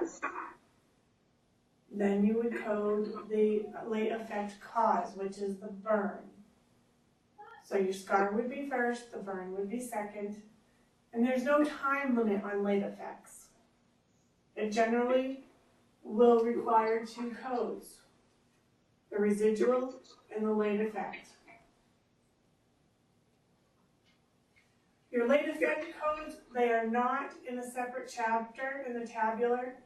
Instead, you're going to find them in the alphabetic index as late effect.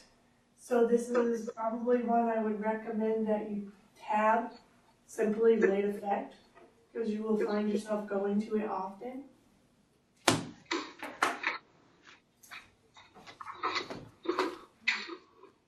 Sometimes an acute injury or illness will leave a patient with a problem that remains after the illness or injury has resolved.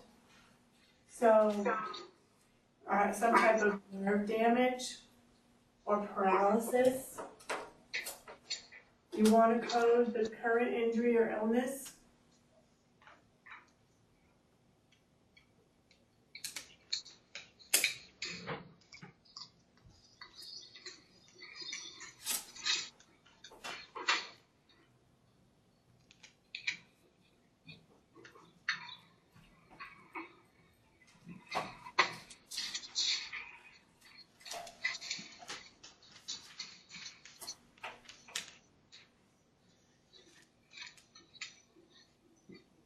So if a patient has a stroke and then some residual paralysis on the dominant side and some aphasia, what would you code first?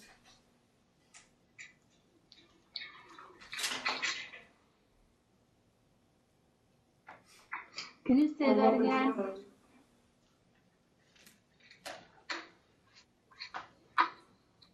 The stroke, the paralysis, and the aphasia.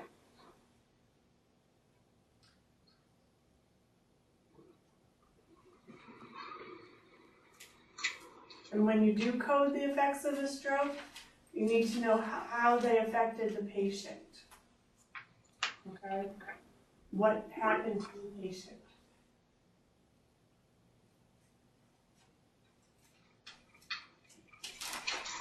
Was it from surgery? Was it from, natural causes?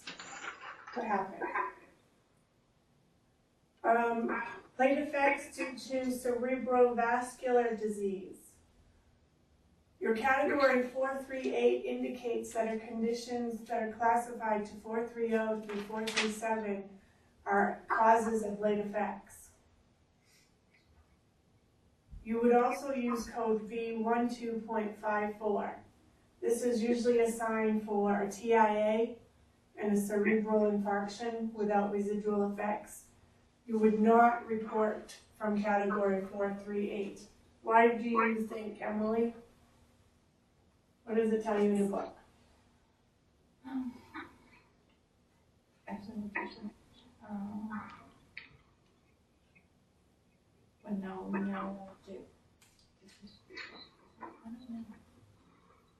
Angel?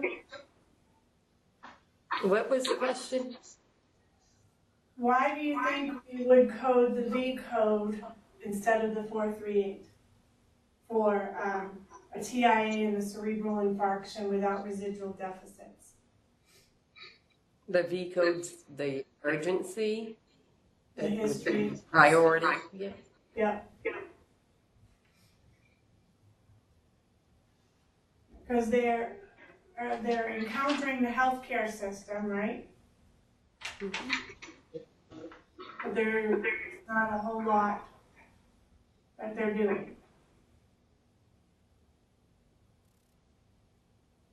So if we look at 438 category, go ahead and look in your tabula, look at the 438.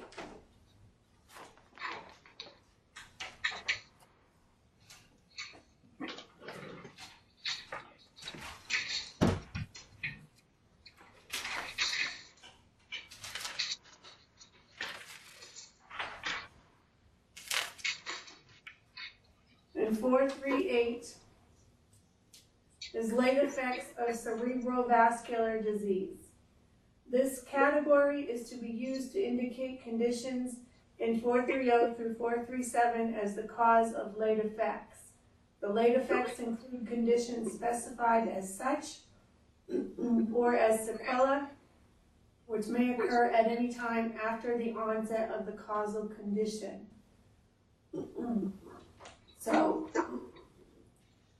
if we go to our V codes, and we look V12.54, it's diseases of the circulatory system, transient ischemic attack, and cerebral infarction without residual deficits. And then it goes on to tell you what those are, and it excludes history of traumatic brain injury and late effects of cerebrovascular disease.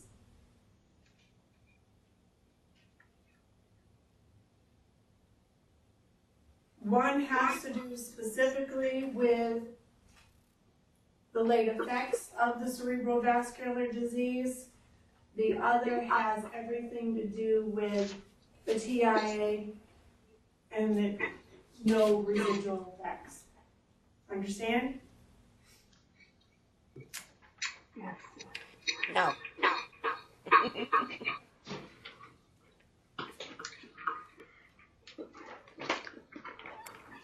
Tell me the number again in the V code. It was V12. 12.54. 2. Oh.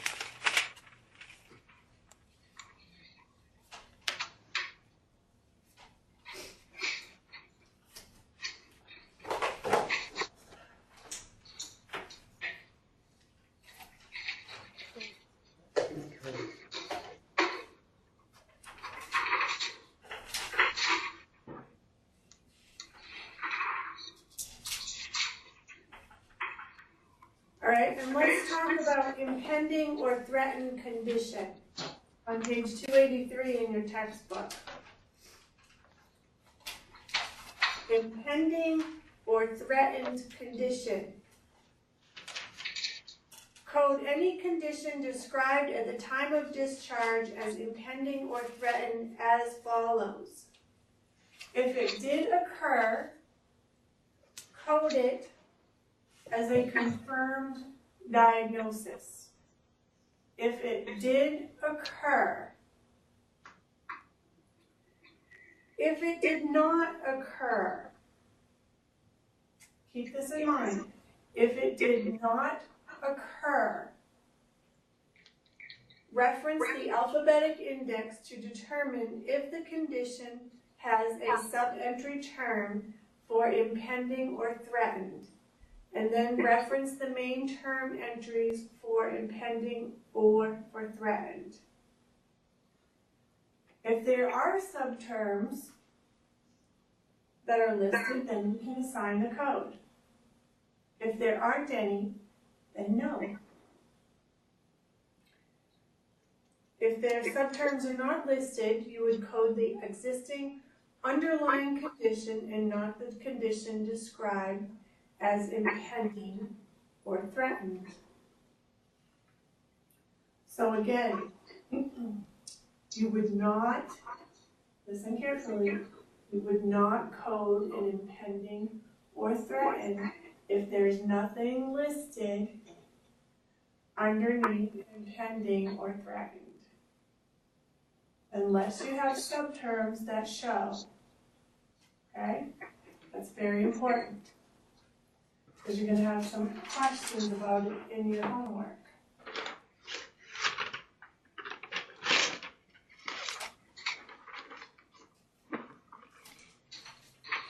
All right. Let's take a look at some of the homework. The end of chapter 10, the chapter review and practical.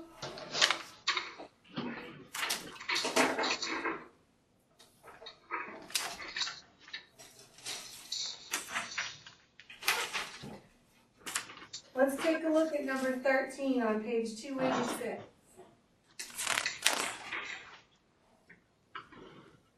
All right, this is acute and chronic prostatitis. What are we going to code first? Angel? Gonna look up the alphabetical for What are we going to prostatitis. code first, acute or chronic? Acute, because it's the most recent Okay? diagnosis. We're not going to look up any codes right now. We're just going to talk about how would we look these up. Okay, the next one. Number 14. Headache, stiff neck, and fever due to viral meningitis. What would we look up first here, Lisa? Meningitis. Right. What kind of meningitis? It's viral. Right, it's viral. And then the virus is actually not elsewhere classified. The second code. Actually, why would we not code the headache, stiff neck, and fever? Because it Why? has Those are meningitis. What we collided. Because they're symptoms. Yeah. All right. Number 15, acute and chronic pyelonephritis. Emily.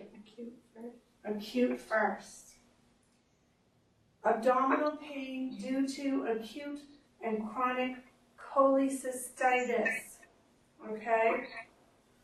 What is abdominal pain, Darla? It would be pain first and then abdominal. Well, it's a symptom Oh, of it's a symptom of the cholecystitis. So when we code this, what are we going to code first? the cholecystitis. Acute or chronic? Acute, yeah, acute. And we're not going to do anything with the pain because it's a symptom. Right. All right, next one. Urinary tract infection due to Proteus mirabilis. Emily. You would do Proteus. Actually, we would do this is where it's a little tricky, okay? Because we have the infection, which is from the bacteria, Okay, I see. okay? The infection part of it. So we're gonna do the urinary tract or UTI infection, goes first. urinary tract, and then we would code Because when you look up your infection, urinary tract, it will probably say for you to code the organism or bacteria that's responsible. Okay? And it will probably say C whatever. Impending cerebrovascular accident. Now this is going to be a little tricky. Impending cerebrovascular accident. Because it's cerebrovascular, Angel, what do you think we would do? You're gonna do the accident first? We would do the impending. Oh. It's impending. Remember, we can look up impending or threatened and see if there's any subterms. And because this is a cerebrovascular incident, you more than likely would have something in there under impending. Okay? Traumatic arthritis wrist due to fracture 5 years ago. Lisa, what do you think we would code first? The arthritis, Yes. And second? traumatic. Actually, it would be late effect. The arthritis would be arthritis traumatic. That's how you would look that one up. And then the second code would be late effect fracture. And what is the wrist part of? Upper extremity. Okay? Number 20, dysphagia due to previous cerebrovascular accident. What is dysphagia? It's a small initial. It's a late effect of a CVA. And That's been hard times. when you look up dysphagia, you're going to have an instructional note. So what we're going to look up first here, dysphagia due to previous cerebrovascular, because the dysphagia happened in this instance because of the previous incident, we're going to code this late effect first. Okay, so when you look this one up, you're going to code the late effect, and then you're going to code the dysphagia. Number 21, what is the code for respiratory syncytial virus, RSV?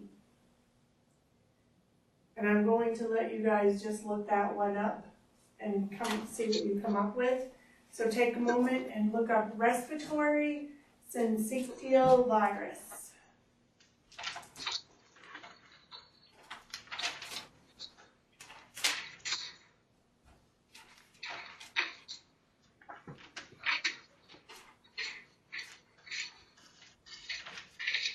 Some of you may look it up under one way, and some of you might look it up under the other. But we'll see who gets it.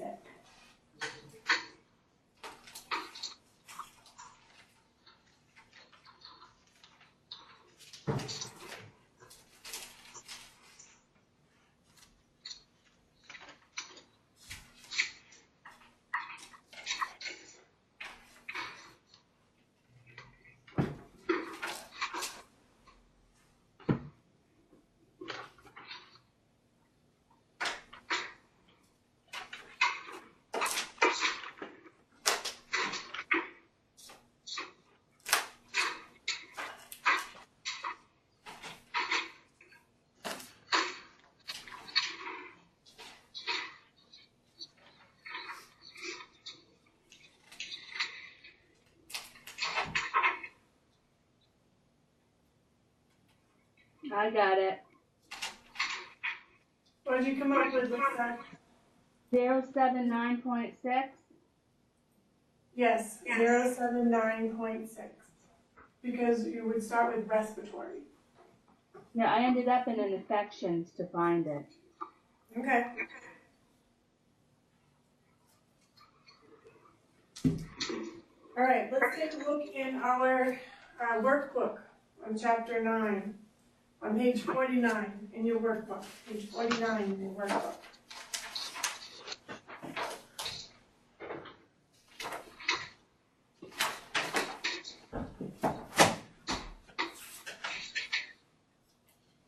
What I want you to pay attention to on this page are your terms that you're going to look things up under. In number 11, where do you think you would start with number 11, Angel? Under history, Yes. Okay. Number 12, where would you start for 12, Emily? Removal. Actually, No. when it says encounter, you're going to look up either admission or aftercare, because this is for plaster cast removal. So that is aftercare. All right, screening is another term you would look up. Observation, vaccination. When you see vaccination, what kind of code do you think you're gonna get? the vehicle. A V code, okay? V code. And the screening?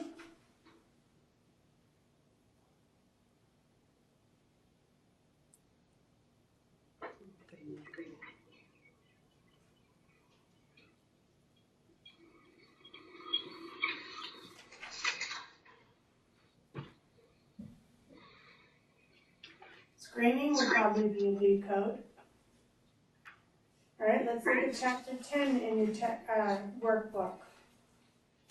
On page 53. Number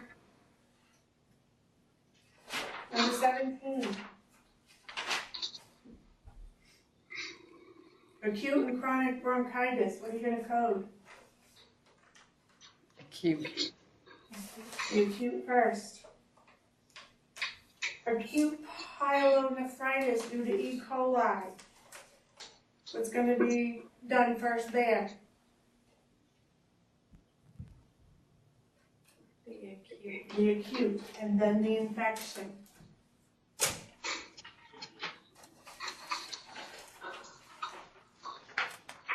Okay, number 20, gastroenteritis due to Norwalk virus. Virus? No. What is gastroenteritis? Intestines are inflamed. It's a symptom. So you're going to actually start with enteritis. What is impending respiratory failure? What would we start with there?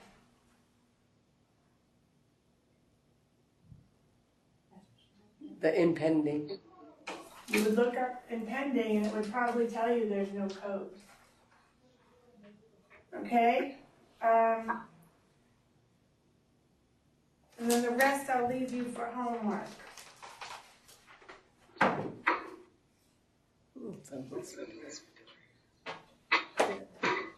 All right, for next week.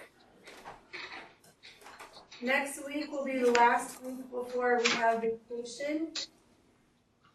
Next week, we have chapter 11. And only chapter 11. So we should read chapter 11 to the exam, the review at the end of chapter 11. You're going to do read chapter 11, do the practical and review and practical at the end of the chapter, and you're going to do chapter 11 in the workbook. So, if you haven't done 9 and 10, review and practical, and workbook.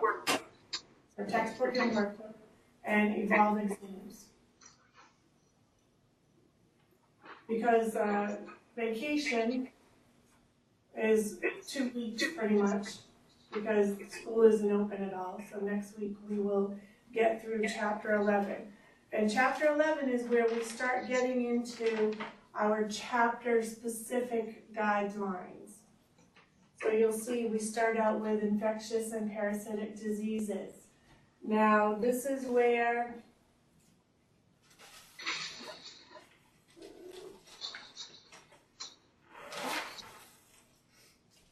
we're still going to be using your ICD-9 books.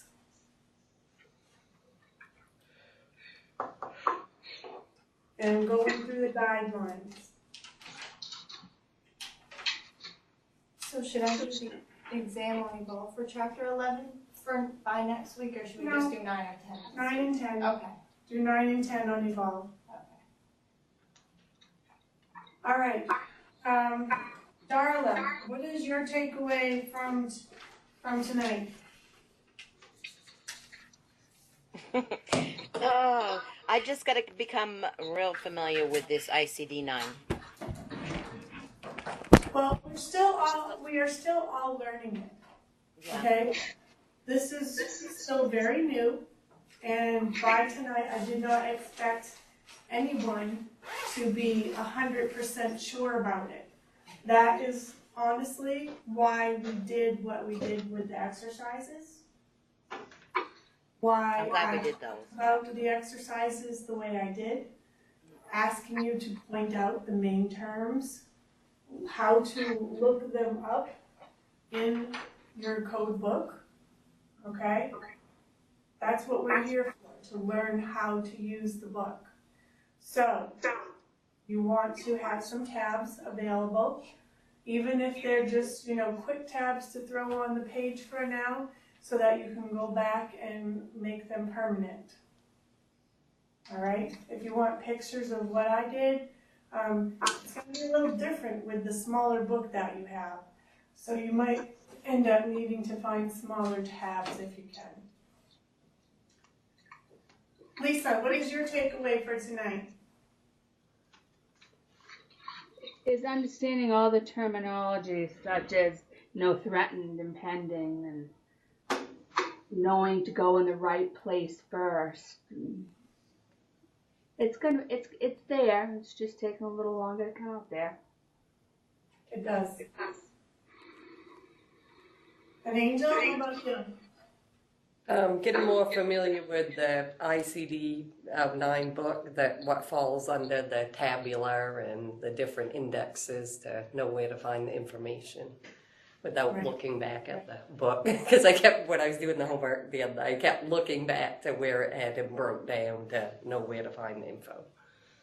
And honestly, that's how the best way to learn is to keep flipping back and forth now, because that's how you're going to learn, is by practicing, okay?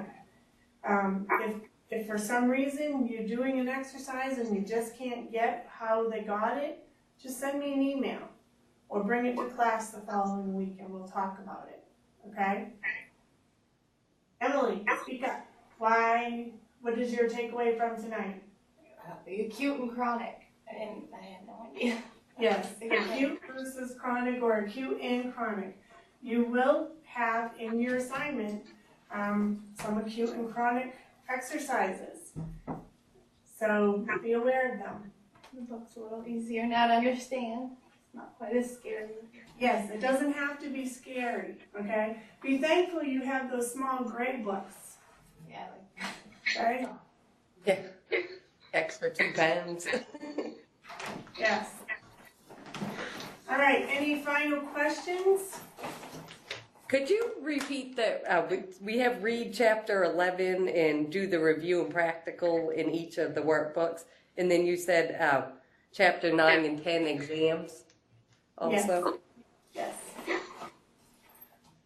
You can take the exams before class, but I find that students like to take it afterwards, because then there's some clarification made, maybe in some of the work that they did, so that when they go back and take the exams, it's clearer. Okay? So have a great week, everyone. Thank you for coming out tonight. I appreciate your time. Thank you. All right, take care. Thank you.